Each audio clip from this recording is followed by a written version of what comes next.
जय माँ भवानी।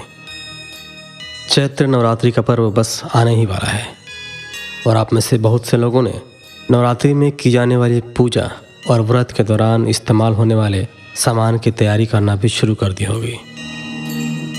आधुनिकता के युग के चलते व्रत में खाने वाली चीज़ें बाज़ार में बनी बनाई उपलब्ध हैं।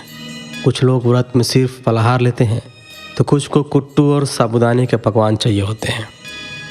परंतु नवरात्रि के दौरान का यह समय ऐसा होता है जब हमें अपने भोजन पर थोड़ा विराम देना चाहिए, क्योंकि व्रत हम सिर्फ ईश्वर को प्रसन्न करने के लिए ही नहीं रखते, अपितु अपने शरीर को शुद्ध करने के लिए भी रखते हैं। हिंदू धर्म के सभी व्रत और त्यौहार मौसम के प्रभाव के इर्द गिर्द घूमते हैं और नवरात्रि भी एक ऐसा ही पर्व है। नवरात्रि में मौसम इस प्रकार होता है कि इस दौरान हमें तामसिक और राजसिक दोनों प्रकार के भोजन से दूरी बनानी चाहिए। नवरात्रि का त्यौहार नए मौसम की शुरुआत का प्रतीक है, इसलिए शरीर को पर्याप्त मजबूत बनाने के लिए इस समय व्रत रखा जाता है, क्योंकि मौसम में परिवर्तन अपने साथ नई बीमारियां भी लेकर आता है। नवरात्रि के दौरान व्रत रखने के और भी कारण हैं।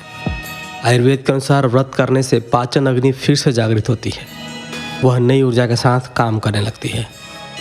पाचक अग्नि के बढ़ने से शरीर के विषाक्त पदार्थ जल जाते हैं। जब शरीर से विषाक्त पदार्थ बाहर निकल जाते हैं तो हमारा शरीर सुस्ती त्याग देता है, शरीर की सभी कोशिकाओं का कायाकल्प हो जाता है। इसलिए उपवास हमारे शरीर को शुद्ध करने के लिए एक प्रभावी उपचार है। जब शरीर शुद्ध होता है तो शरीर और मन के बीच गहरे संबंध के कारण मन मस्तिष्क शांत हो जाता है। एक बात का विशेष ध्यान रखें कि व्रत के दौरान आपको कमजोरी महसूस ना हो, उसके लिए समय समय पर ताज़े फलों को ग्रहण करते रहें। इन 9 दिनों के दौरान लोग विभिन्न प्रकार के फल और खाद्य पदार्थ इसलिए चुनते हैं क्योंकि वे पौष्टिक होते हैं। इन खाद्य पदार्थों में मौजूद एंटीऑक्सीडेंट शरीर से हानिकारक कणों को हटाने में मदद करते हैं। इस दौरान अन्न को इसलिए त्याग दिया जाता है ताकि हमारे पाचन तंत्र को आराम मिल सके और सिर्फ हल्के भोजन का सेवन किया जाता है, जिससे हमारा पाचन तंत्र आसानी से पचा ले। व्रत के दौरान अपने शरीर को सजा न दें। समय समय पर पानी या फलों का रस पीते रहें ताकि इस त्यौहार को आप भरपूर तरीके से मना पाएँ और माता रानी की भक्ति में भी ध्यान लगा पाएँ। उपवास को प्रार्थना के साथ इसलिए जोड़ा जाता है क्योंकि जब आप उपवास कर रहे होते हैं तो आप विश्व मुक्त हो जाते हैं और आप अच्छी तरह से ध्यानस्थ हो पाते हैं। नवरात्रि के दौरान उपवास रखने से आप आत्म संयम और आत्मनिर्भरता की भावना को महसूस करते हैं।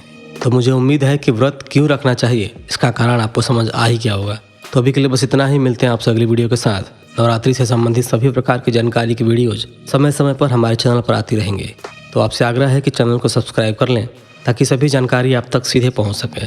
आप सभी को नवरात्रि की हार्दिक शुभकामनाएं। जय माता रानी। हर हर महादेव।